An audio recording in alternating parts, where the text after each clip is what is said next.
हरे कृष्णा। तो आज हम इस विषय पर चर्चा करेंगे कि चिंता, क्योंकि काफी वक्तों का प्रश्न आता है कि हमें चिंता बहुत रहती है, एंजाइटी, तनाव, टेंशन रहती है। तो इसको कैसे कम करें लाइफ में, इसको रिड्यूस कैसे करें? क्योंकि अब हमने देखा है कि स्कूल में पढ़ने वाले बच्चों को भी आजकल बहुत एंजाइटी हो रखी है। बिल्कुल छोटी छोटी चीजें लेकर बहुत टेंशन में आ जाते हैं, लाइफ की छोटी छोटी प्रॉब्लम को सॉल्व नहीं कर पाते बिल्कुल। तो इस पर हम थोड़ा चर्चा करेंगे। तो इसके थोड़ा हम ना डीप में जाने का प्रयास करेंगे कि जो चिंता है ये व्यक्ति को होती क्यों है एक्चुअली। क्योंकि जो हमारा आत्मा है, आत्मा जो है, सोल है, जो ये तो क्या है, सत्य चित आनंद, नॉलेज ब्लिस इटरनल। तो चिंता तो इसमें है नहीं बिल्कुल भी, लेकिन हमें होती है चिंता। वो क्यों होती है? वो इसलिए होती है जब हम अपने जीवन में केवल भौतिकवादी चीजों का ही संग करते हैं।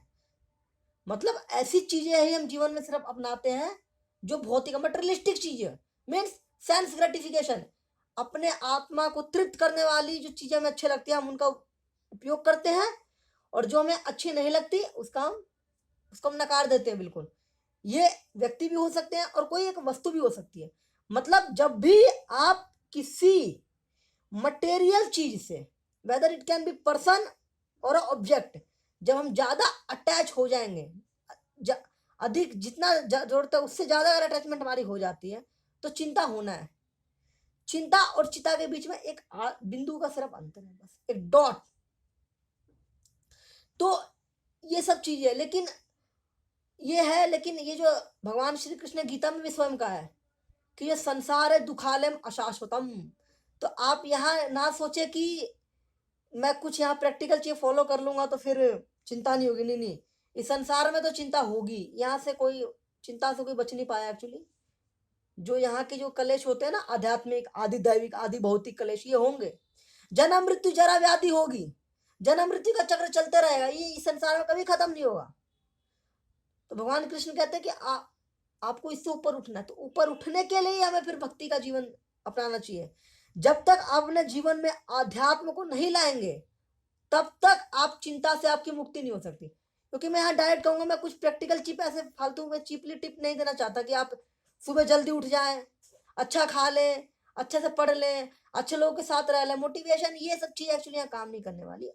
अगर वो भी कर लेते हैं तो लास्ट में जाके वो चीज भी आपको टेंशन देगी। तो चिंता से बचने का सिर्फ एक ही मात्र है, एक ही तरीका है, वो है अध्यात्म। जीवन में अध्यात्म को अपनाना और भौतिकवादी चीजों को छोड़ना, भौतिकवादी लोगों का संग छोड़ना जितना हो सके। क्योंकि हमें एक्चुअली क्या है कि संसार में जब तक हम रहेंगे तो बॉडीली मेंटेनेंस के लिए और थोड़ा सा सोशली मेंटेनेंस के लिए भी हमें लोगों का संग और वस्तुएं तो लेनी पड़ेगी।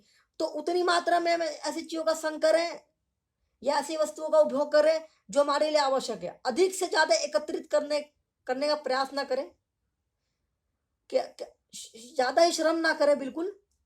और जितना हो सके कि हम अपने लाइफ में अध्यात्म को जितना समय दे सके वो दें, जीवन में भक्ति को जितना बढ़ा सकते हैं वो दें, और जो मटेरियलिस्टिक चीजें हैं, सेंस ग्रेटिफिकेशन वाली चीजें हैं, उनको लाइफ में कम करने का प्रयास करें।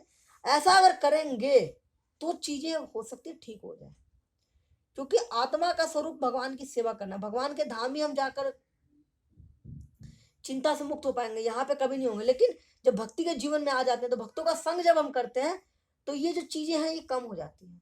ये जगत ही वैकुंठ बन जाता है, वो भक्तों का संग ही एक धाम बन जाता है, एक तीर्थ बन जाता है अगर हम ऐसा करते हैं तो। क्योंकि आज के समय में जो चिंता है हर व्यक्ति को है, एक बच्चे से लेके जवान बूढ़े सबको है। बच्चे को चिंता है, छोटा जो बच्चा होता है उसे चिंता है कि मेरे को चॉकलेट कैसे मिलेगी, मैं, क्योंकि बच्चा रोता है, मेरे को घूमना है। माता पिता को चिंता है कि अरे मेरे बच्चे हो गए हैं तो मेरे को और कमाना पड़ेगा, मेरे को और चीजें लेनी पड़ेगी, मेरे को अपने बच्चे के लिए बढ़िया स्कूल में नाम लिखवाना पड़ेगा, अच्छी गाड़ी लेनी पड़ेगी, सोशली अपने आप को मेंटेन करना है ना उनको, तो वो चीजें करेंगे। काफी चीजें लाइफ में करके अपने माइंड को बिल्डेड करते रहते हैं।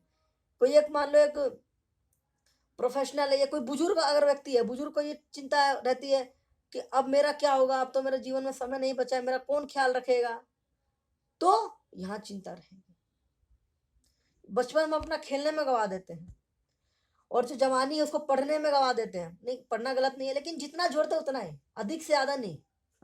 और बुढ़ापा चिंता में गवा देते हैं। ये शंकराचार्य जी ने कहा था अपने ग्रंथ में। तो इसी प्रकार हमने देखा कि आसपास के हमारे हर लोग चिंता में हैं।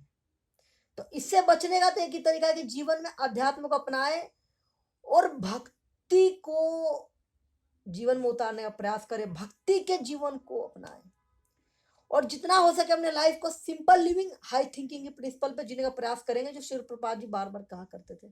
श्रील प्रभुपाद जी ने इसलिए कितने सारे इनिशिएटिव निकाले, श्रील प्रभुपाद जी ने इसलिए तो गुरुकुल खोले हैं, या इस्कॉन के जो आज इस्कॉन ऑर्गेनाइजेशन जो है उनके थ्रू भी कितने सारे गुरुकुल खोले जा रहे हैं, फार्म कम्युनिटीज खोली जा रही है। क्यों खोली जा रही है? ताकि हम अपने शहर वाला जो जीवन है ना, ही शहर का जो जीवन है, it's like a cat and dogs, कुत्ते बिल्ली की तरह जीवन जीने का है ये शहर का जीवन। हम कुत्ते बिल्ली थोड़ी ना है, मनुष्य है। मनुष्य का एक कार्य है कि जीवन निर्वाह के लिए, बॉडी मेंटेनेंस के लिए जितना उसको चाहिए उतना मेहनत करते हैं, बाकी समय अपने आप को भक्ति में लगाते हैं। हमारे जो वैदिक सभ्यता थी, जो हमारा वैदिक कल्चर था, उसमें क्या था? पहले हम सुबह शाम थोड़ा अपना खेती बाड़ी करते थे, एक गाय होती थी, उससे दूध निकलता था, फिर आराम से जीवन चल जाता था। उसमें उसी एक मतलब एक लैंड पे, एक भूमि पे और एक गाय पे कितने सारे परिवारों का पेट पल जाता था। और उस टाइम बड़ी बड़ी फैक्ट्री लगाने की भी जरूरत नहीं पड़ती थी, कोई भूखा नहीं मरता था। लेकिन एक्चुअली हम शहर में तो अब देख रहे हैं, हमने तो बिल्कुल गाँवों को भी नष्ट कर रहे हैं धीरे धीरे। गाँव भी अब शहरी बदलते जा रहे हैं बिल्कुल ही, और ये गाँव भी नष्ट हो रहे हैं धीरे धीरे। और शहर तो हमने देखा है, इंडस्ट्रियलाइजेशन इतना ज्यादा हो गया है कि भूमि को जबरदस्ती लिया जाता है। अगर फर्टाइल भूमि है तो उसको भी उसमें ऐसे उर्वरक रसायन डाले जाते हैं कि वहाँ की जो भूमि है बिल्कुल खराब हो जाती है, और वहाँ इंडस्ट्री स्थापित की जाती है फिर। लेकिन हमने ये देखा है कि इंडस्ट्री स्थापित करने का नोट तो बढ़ गए, गड्डियाँ आ गई, लेकिन भूखमरी बढ़ गई। पहले के मुकाबले में तो हमने देखा है लोग भूख से और ज्यादा मर रहे हैं, कुपोषण माल न्यूट्रिशन से लोग और ज्यादा मर रहे हैं। तो ये बिल्कुल सोशली इनबैलेंस चीजें हो गई बिल्कुल। अमीर आदमी है ज्यादा खा के मर रहा है, गरीब आदमी कम खा के मर रहा है, तो चीजें बहुत गलत है। जबकि पहले के हमारे वैदिक काल में ऐसा चीजें नहीं थी। हम अपना ही खुद ही डिपेंड रहते थे। खुद किस पे? हम डिपेंड किसी पे यहाँ नहीं रह सकते। We only can depend on lord Shri Krishna and his energy. तो भगवान श्री कृष्ण पे अगर हम डिपेंड रहेंगे, चीजें ठीक है, भगवान श्री कृष्ण की ये प्रकृति है तो हम इन पर डिपेंड रहते थे, प्रकृति की हम रक्षा करते थे, प्रकृति का हम ख्याल रखेंगे तो प्रकृति हमें चीजें देंगी, और प्रकृति को नष्ट करेंगे तो प्रकृति अपनी चीजें संसाधन जो उनको समेट लेगी। तो प्रकृति के साथ चलेंगे तो चीज सही रहेगी, नहीं तो गड़बड़ हो जाएगी। क्योंकि we don't made for independent, हम खुद पे नहीं हो सकते डिपेंड, हमें डिपेंड भगवान पे ही होना पड़ेगा। जब तक अपने आप पे डिपेंड होने का प्रयास करेंगे तब तक आपको यहाँ कष्ट, चिंता, तनाव, एंजाइटी होते रहेंगे। हरे कृष्ण दोस्तों, शिला प्रपाद की जय।